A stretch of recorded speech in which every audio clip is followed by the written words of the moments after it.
What if I told you that most investors, even experienced ones, are breaking at least 3 of these rules right now?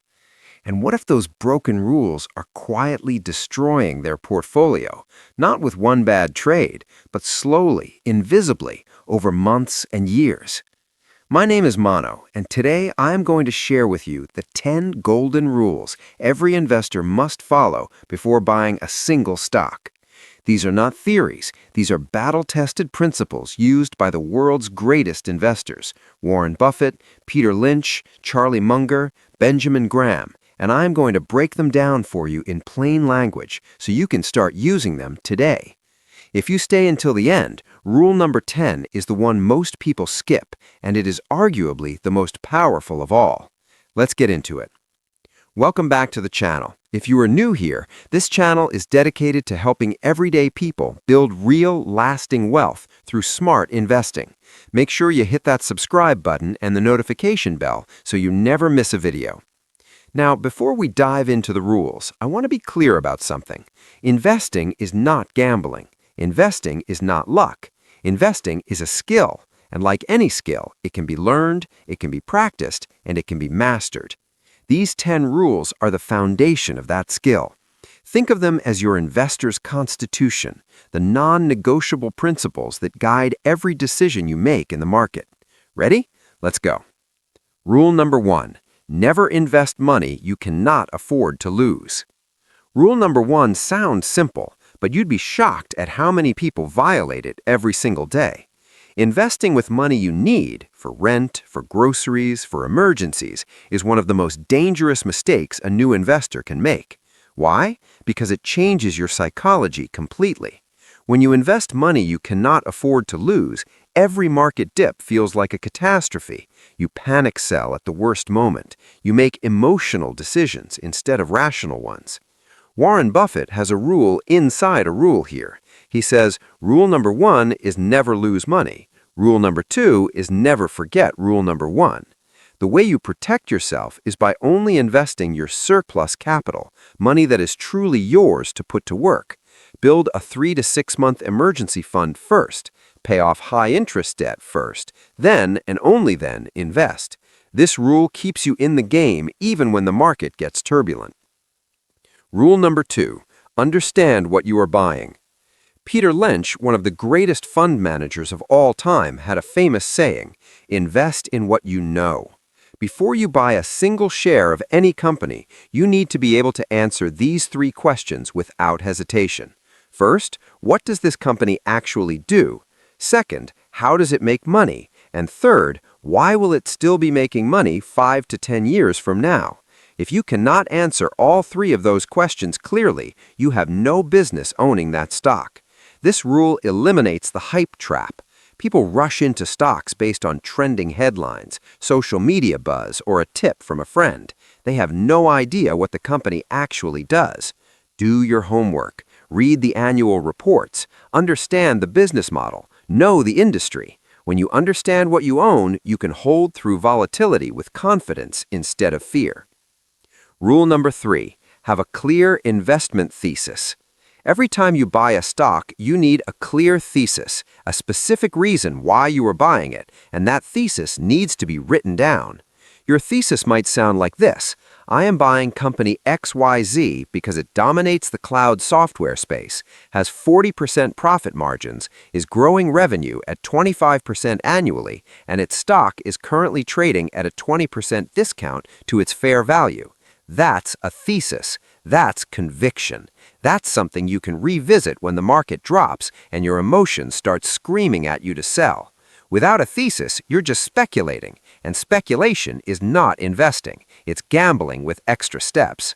Write it down, review it regularly. If the thesis is still intact, hold. If the thesis has broken, sell. It's that simple.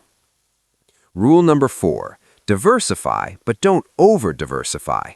Diversification is the only free lunch in investing. That's a quote from Nobel laureate Harry Markowitz, and it's 100% true.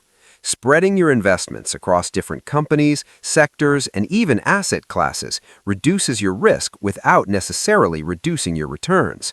But here's the thing people get wrong. There's a point where diversification stops protecting you and starts hurting you.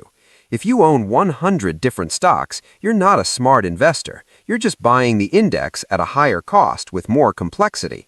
Warren Buffett himself has said that for the average investor, a low-cost index fund is the best vehicle available.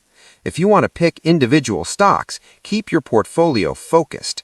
Between 10 and 20 well-researched positions is the sweet spot for most retail investors.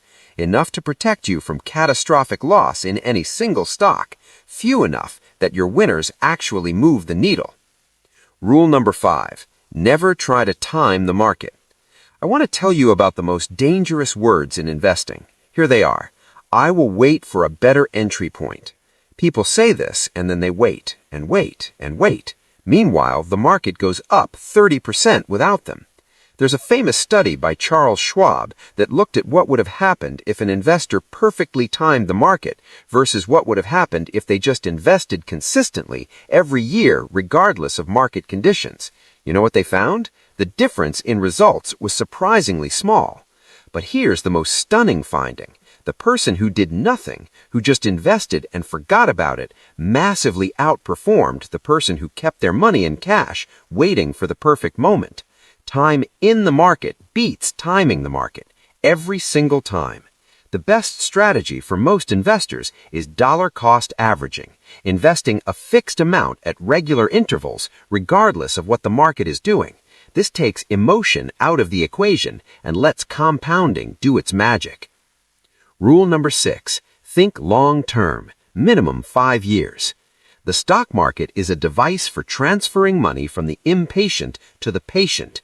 That's Warren Buffett again, and the man has an $800 billion track record to back it up.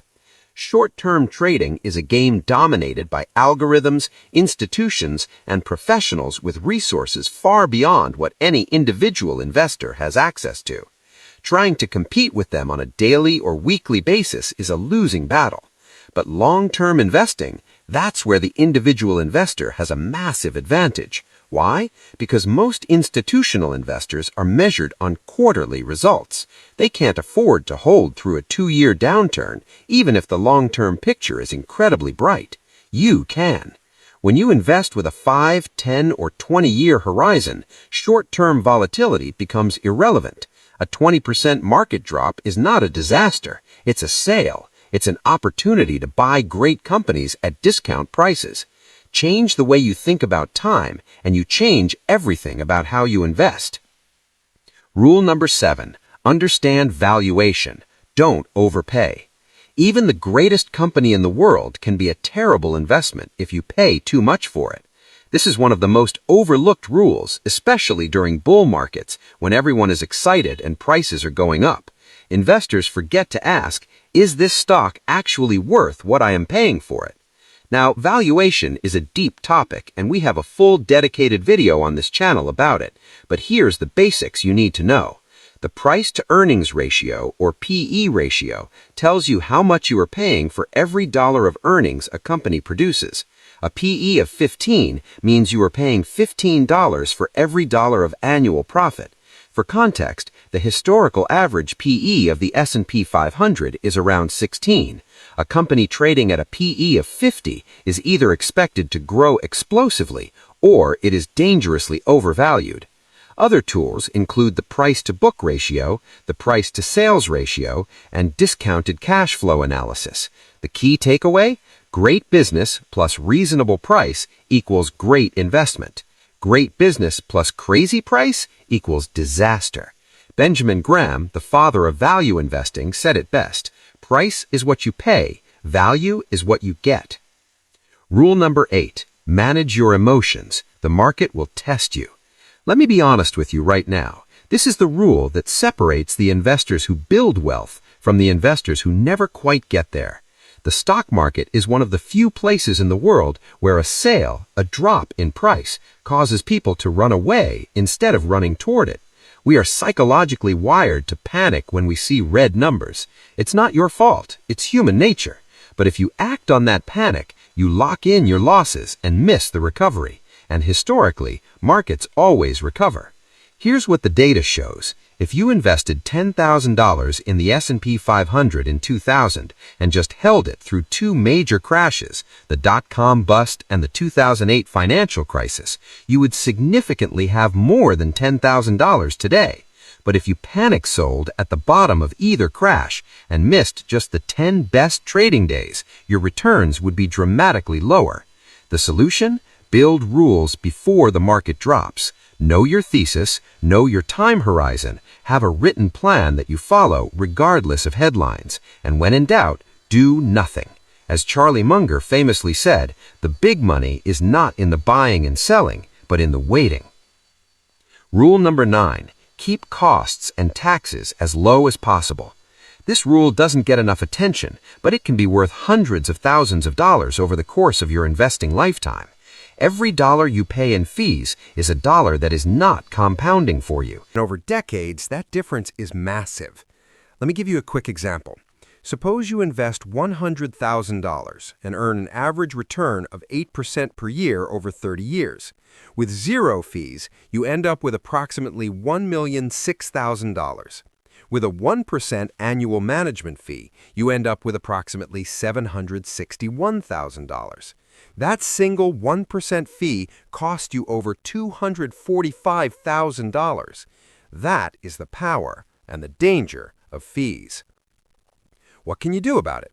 First, use low-cost index funds in ETFs whenever possible. Second, avoid excessive trading. Every trade is a potential taxable event.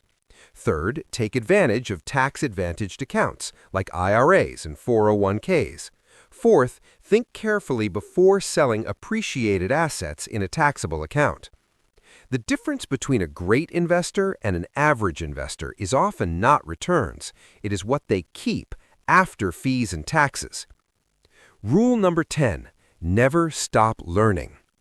The one most people skip, and I believe it is the most powerful rule of all. The greatest investors in the world are, without exception, voracious readers and lifelong learners. Warren Buffett reads 500 pages a day. Charlie Munger built what he called a latticework of mental models from decades of reading across disciplines. Peter Lynch studied companies with an obsession of a scientist. The market is always changing. New industries emerge, old ones collapse, regulations shift, technologies disrupt everything. If you are not constantly learning, you are falling behind. What should you be reading and studying? Start with the classics: Benjamin Graham's The Intelligent Investor, Philip Fisher's Common Stocks and Uncommon Profits, Peter Lynch's One Up on Wall Street. Then move to annual shareholder letters. Buffett's letters to Berkshire Hathaway shareholders are free online, and they are a masterclass in business and investing thinking. Beyond books, study individual businesses, read annual reports, study 10K filings, watch earnings calls. The more you understand about how businesses actually work, the better your investment decisions become. Investing is a lifelong game, and the investor who is always learning will always have an edge over the one who thinks they already know everything. All right, let us bring it all together. Here are the 10 golden rules every investor must follow before buying a single stock. Rule 1. Never invest money you cannot afford to lose. Rule 2. Understand what you are buying every single time. Rule 3. Have a clear, written investment thesis. Rule 4. Diversify intelligently, not excessively. Rule 5. Never try to time the market. Rule 6. Think long-term, minimum 5 years. Rule 7. Understand valuation and never overpay. Rule 8. Manage your emotions, have a plan before the storm. Rule 9. Keep costs and taxes as low as possible. Rule 10. Never stop learning. These rules are not complicated, but applying them consistently, especially when the market is panicking around you, that's where real wealth is built. If you found value in today's video, I have one simple ask. Please like this video and share it with someone who's just starting their investing journey. These rules could literally change their financial future. Drop a comment below and tell me, which of these 10 rules do you find the hardest to follow? I read every single comment and I would love to know your answer. If you're new here, make sure you subscribe. Every day on this channel, I break down complex investing concepts into simple, actionable ideas you can actually use. In our next video, we're going to go deep on rule number 7, valuation. I'm going to show you step by step how to calculate whether a stock is cheap, fairly priced, or dangerously overvalued. You don't want to miss it. Until then, stay curious, stay disciplined, and keep investing in yourself. This is Mano. I'll see you in the next one.